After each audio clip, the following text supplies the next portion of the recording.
द्वारा बदलकर क्या किसी उच्च कोटि की आत्मा को संतान रूप में प्राप्त हाँ, किया जा पर सकता है? उस कोटि का तप हो, है ना, उस कोटि का तप हो। जब गरुण जी को प्रकट किया तो 10,000 वर्ष तक ब्रह्मचर्य रह करके दोनों, जो विनता जी और कश्यप जी, विनता जी माता हैं गरुण जी की, तो उन्होंने ब्रह्मचर्य रह के दोनों 10,000 वर्ष तक भगवान की आराधना की।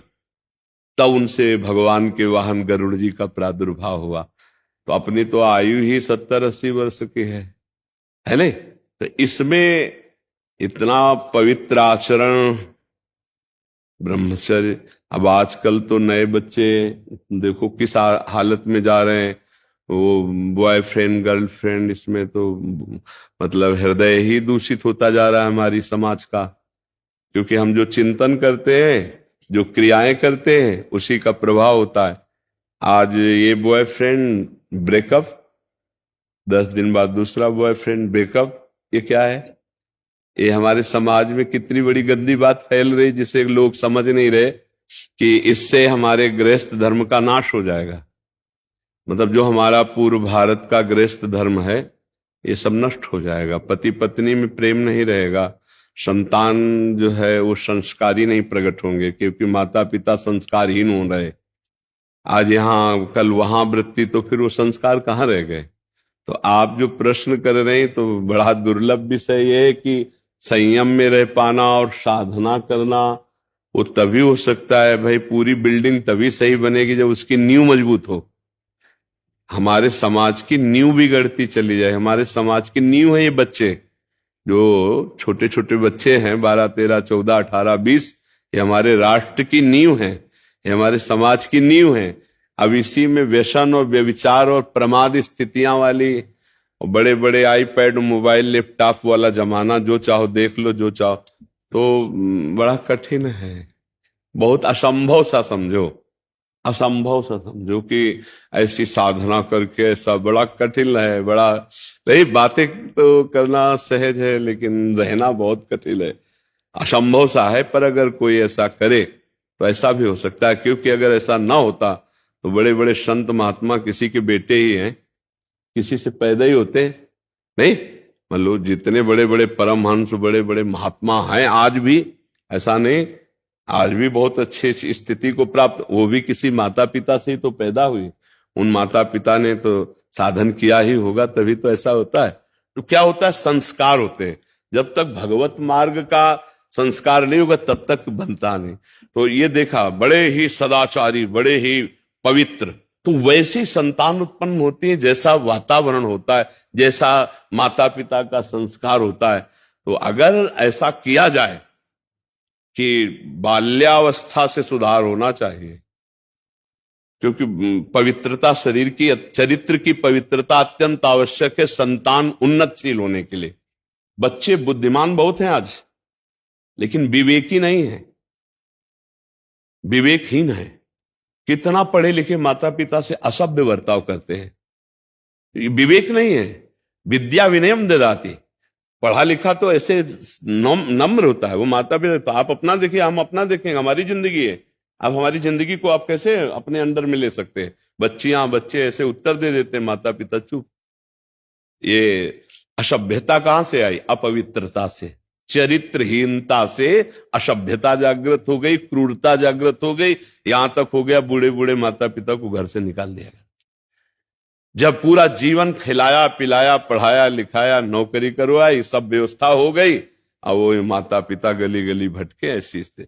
तो बड़ा मुश्किल है कि ऐसे कलिकाल में संयम से रह करके संतान के लिए ऐसा अनुष्ठान कोई करे। तो हम कहते हैं कि जो 10,000 वर्ष में वो प्राप्त कर लेते थे, वो 10 वर्ष में आप प्राप्त कर सकते हैं, क्योंकि कलयुगी प्राणी। पर 10 वर्ष ब्रह्मचर्य रह जाए, पति पत्नी रहते हुए 10 वर्ष, गुरु कृपा से तो सब हो सकता है, भगवत कृपा से हो सकता है। अपने यहां ऐसे दंपत्ति 20 होंगे जो नई जवान अवस्था है, गृहस्थी में, और ब्रह्मचर्य से हैं, और एक तरह से सन्यासी समझो, यही वृंदावन वास कर रहे हैं, नए नौजवान। पर उन लोगों का लक्ष्य अब केवल भगवत प्राप्ति है, तभी वो ब्रह्मचर्य रह पा रहे हैं। तो ऐसा नहीं कि ना हो, पर गृहस्थी में रह के 10 वर्ष कोई ब्रह्मचर्य और नाम जप और भावना ये कि 10 वर्ष के बाद हमको उत्तम संतान प्राप्त हो, धैर्य पूर्वक रह जाए, बड़ा कठिन है नहीं? पर अगर तप किया जाए तो दुर्लभ कुछ नहीं है। तपस्या से, ब्रह्मचर्य से, भगवान के भजन से सब कुछ प्राप्त हो सकता है। बुरे प्रारब्धों को मिटाने के लिए ही तो मानवदेह मिला है। हम कोई पशु थोड़ी कि जो हमारा प्रारब्ध वही हम भोगते रहेंगे। हम भजन के द्वारा, तपस्या के द्वारा नया प्रारब्ध निर्माण करेंगे। ये बात समझ लो, सब कुछ किया जा सकता है, असंभव को संभव किया जा सकता है। आपके एक एक शब्द में इतनी सच्चाई है जो ग्रंथों में लिखी हुई नहीं मिल सकती। हाँ, है ग्रंथों से ही, पर वो बस ऐसे कि दूध में घी है, पर वो फिल्टर करके जब आया तो पता चला दूध पीले में वो स्वाद नहीं जो घी में मिला, तो वो फिल्टर करके आता है। इसलिए एक एक शब्द में कोई और ऐसा मैं इस उम्र में भी हम देखता हूँ ना बाबा जी, कमाल नहीं, ये केवल में भी लिखा हुआ नहीं है। ये क्या है कि आप सबका प्रेम और आशीर्वाद और गुरुजनों की कृपा है ना, तो वो वैसे निकलता रहता है। हम भी सुनते रहते हैं, जैसे आप सुनते हो ना, ऐसे हम भी सुनते रहते हैं कि इससे क्या निकलवा रहे ठाकुर जी। बस बात ऐसी है, और वो क्या, कोई पढ़े लिखे कोई ज्यादा ज्ञान नहीं है, भगवान बुलवा रहे हैं, वो निषेध। जी, मधुसूदन दास जी, राधे राधे महाराज जी, आपके चरणों में दंडवत प्रणाम। गुरुदेव भगवान, परमात्म दृष्टि कैसे प्राप्त होगी? ये गुरुदेव प्रदत्त होती है। अज्ञान तिमिरांधस्य ज्ञानांजन शलाकया चक्षुरुन्मीलितम मेन तस्मै श्री गुरुवे नमः।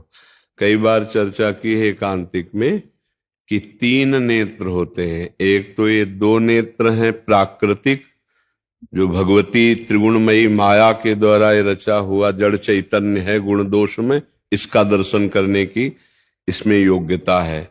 और एक होती है बुद्धि में ज्ञान नेत्र, जिससे सर्वत्र ब्रह्म दर्शन की दृष्टि उसको प्राप्त होती है। और भक्तों के हृदय नेत्र होते हैं, जिसमें वो अपने प्राण प्रीतम प्रभु को निरख निरख कर वो प्रेम विह्वल होता रहता है। नारायण या गौर श्याम को हृदय निकुंज बसइए, हिय के नयन निहार, हृदय के। पर ये 2 नेत्र गुरु कृपा से खुलते, तीसरे तो भगवान ने दिए ही हैं। इनसे ना तो भगवान का दर्शन होता है और ना इनसे किसी भगवत प्राप्त महापुरुष का पहचान हो सकती है। वो होती 2 नेत्रों से, जो ज्ञान नेत्र हैं और जो प्रेम नेत्र हैं। वो हृदय में खुलते हैं, बुद्धि में ज्ञान नेत्र खुलते हैं और मन में प्रेम नेत्र खुलते हैं। मन में मनमोहन बस गए, अद्भुत प्रेम का आनंद। तो परमात्म दृष्टि पहला शब्द है गुरु कृपा। दूसरा, गुरु कृपा का स्वरूप क्या है? गुरुदेव भगवान ने जो हमको उपासना दी है, जो आदेश किया है, ऐसे रहो, ये जपो, ये करो, वो यदि आप कर रहे हैं तो आप गुरु कृपा पात्र हैं। और आपकी गुरु कृपा से ही यदि आप पुरुषार्थ बल रखें कि ये मैं अपने पुरुषार्थ से, तो भी नहीं खुलेंगे। साधन वही गुरु प्रदत्त है, और अहम आ जाए कि मैं कर रहा हूं तो नहीं खुलेंगे। साधन गुरु प्रदत्त है और गुरु कृपा से संपूर्णतया साधन सांगोपांग हो रहा है, फिर हृदय के नेत्र खुल जाते हैं। आप समझ पा रहे हैं? तब उस उपासक की दृष्टि होती है। यदि ज्ञान मार्ग का उपासक है तो सर्वम खलमिदम ब्रह्म, और यदि प्रेम मार्ग का उपासक है तो चिद चिल लक्षणम सर्वम राधा कृष्णमयम जगत। चेतन अचेतन संपूर्ण जगत हमारे प्रिया प्रीतम हैं, हमारे प्रभु हैं। जैसे गोस्वामी जी की दृष्टि में सिय राम में सब जग जाने, ये दृष्टि उसे प्राप्त हो जाती है। गुरु कृपा और गुरु प्रदत्त साधन, और साधन में भी कर्तृत्व भाव रहित दैन्य भाव तो प्रकाशित हो जाता है। आप समझ पाए प्रभु? हाँ अंशु हांडा जी, चंडीगढ़ से। जी, आदरणीय गुरुदेव, आपके चरणों में कोटि कोटि नमन। गुरुदेव महाराज, भगवत मार्ग और भगवत प्राप्ति में क्या अंतर है? दिल्ली और दिल्ली के मार्ग में अंतर नहीं है। मार्ग में चला जाता है, प्राप्ति का मतलब पहुंच गए हैं। जैसे हम भगवत मार्ग में आए हैं, सत्संग सुन रहे हैं, आए हैं धाम की परिक्रमा कर रहे हैं, हरिद्वार जा रहे हैं, काशी जा रहे हैं, संतों का सत्संग सुन करके उनके आचरण उतारने की चेष्टा कर रहे हैं, ये तो मार्ग है। हो सकता है 4 दिन इधर चलो, 4 दिन गलत मार्ग में भी चल सकते हो, मार्ग है। लेकिन भगवत प्राप्ति मतलब पहुंच गए, जहां से भटके थे वहीं पहुंच गए। हम सब प्रभु से विमुख हो चुके हैं।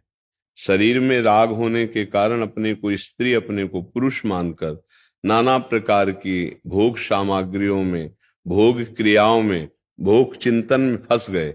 हमें ये याद ही नहीं कि हम भगवान के अंश हैं। हमें ये याद ही नहीं कि हमको इस शरीर से मुक्त होने के लिए मानवदेह मिला। भूले हुए नाना प्रकार की कामनाएं करते हुए पूरा जीवन व्यतीत हो गया।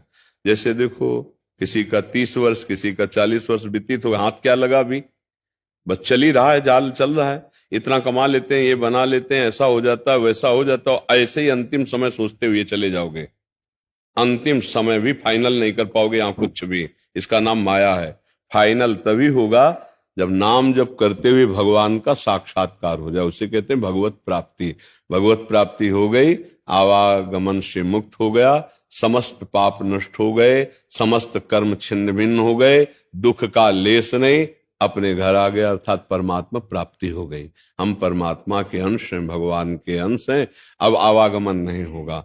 लेकिन भगवत मार्ग और भगवत प्राप्ति, इसमें अंतर किसका प्रश्न था? तो समझ पा रहे हैं आप?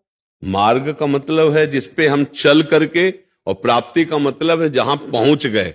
जैसे गंगा जी जाने का मार्ग, यमुना जी जाने का मार्ग, मथुरा जाने का मार्ग है, पर उसमें बहुत से मार्ग हैं। एक इधर निकल जाएगा, एक इधर निकल जाएगा, तो जरूरी थोड़ी कि तुम मथुरा पहुंच जाओगे। लेकिन मथुरा पहुंच गए, अब अलग बात हो गई, क्योंकि अब पहुंच चुके हैं आप, कोई परेशानी नहीं। जी, भगवत मार्ग में कहाँ पहुंचना है? भगवत मार्ग में ज्ञान मार्ग से कहीं जाना आना नहीं है। इन शरीरों का राग छोड़कर स्वरूप में स्थित होना है। और भक्ति मार्ग में रो रो कर, पुकार पुकार करके उस अव्यक्त परमात्मा को प्रकट करना है, जो कण कण में विराजमान है। कोई कण ऐसा नहीं जहां विराजमान नहीं। तो वो हम इतना व्याकुल हो जाए नाम जप करते हुए कि अब रहा नहीं जा रहा, मिलो प्रभु, तो भय प्रकट कृपाला दीन दयाला, भगवान प्रकट हो जाते हैं। देखो, प्रहलाद जी के लिए खंबे से प्रकट हो गए भगवान, नामदेव जी को कुत्ते में भगवान का साक्षात्कार हो गया। तो कण कण में भगवान है, पर भजन करके हम भगवान को साक्षात देख सकते हैं, जैसे आप। दूसरा, अनुभव में अनुभव कर सकते हैं। तीसरा, शरीरों का राग त्याग कर अपने स्वरूप में स्थित हो जाना, यह भी भगवत प्राप्ति है। आत्म स्वरूप का बोध हो जाना, या प्रगट सगुण साकार भगवान का साक्षात्कार कर लेना, या निर्गुण निराकार स्वरूप में स्थित हो जाना, ये सब भगवत। पर ये दुर्लभ पद है, और मार्ग चलना ये अलग विषय है। जी, जो गुरु या संत या शास्त्र द्वारा आज्ञाएं बताई जाती हैं या बताते हैं ऐसा चलना है, वैसा इसको मार्ग कहते हैं। हाँ, गौर से सुना होगा तो अभी कहा था कि जब हम साधु समागम में जाएंगे तो हमको संत प्रवचन करेंगे, उपदेश करेंगे, उसी के अनुसार चलना भगवत मार्ग कहा जाता है। पर चलना अलग चीज है और पहुंचना अलग चीज है। जब भगवत प्राप्ति क्या, पहुंच चुका है, अब चलना नहीं है। और चलने में बड़े विघ्न हैं, बड़े चौराहे हैं, बड़े मोड़ हैं, बड़ा मनोरंजन है। कहीं खड़े होके देखने लगे मनोरंजन तो जीवन की शाम हो जाएगी। मनोरंजन ही तो कर रहे हो, नहीं? जीवन की वाटिकाएं ऐसी ऐसी सुंदर आ रही हैं, मनोरंजन कर रहे हैं, और जीवन निकला चला जा रहा है। रोज रात दिन कटते चले जा रहे हैं। हमारी आयु से हमें मनोरंजन में बड़ा ये नहीं लग रहा कि हमारा भी नंबर आने वाला है। अब पता नहीं कब आएगा, उसका तो पता नहीं, लेकिन आएगा तो पक्का आएगा। और रोज कट रहा है। जैसे आपके पास 100 रुपया हो, 2 कम हुए तो 98, फिर 2 कम हुए तो 96, कट रहा है ना। तो आदमी शोक युक्त होना चाहिए कि हर्षित होना चाहिए? शोक युक्त होना चाहिए। और यहां बर्थडे मनाया जाता नहीं, मनाया जाता। हमारे जीवन का 1 साल कम हो गया तो हमें लगता है बैठ करके इस बात पर चिंतन करना चाहिए कि 1 साल कम हो गया मेरे जीवन का, मैंने लाभ क्या लिया, मैंने कौन सी अमोघ वस्तु क्या प्राप्त की।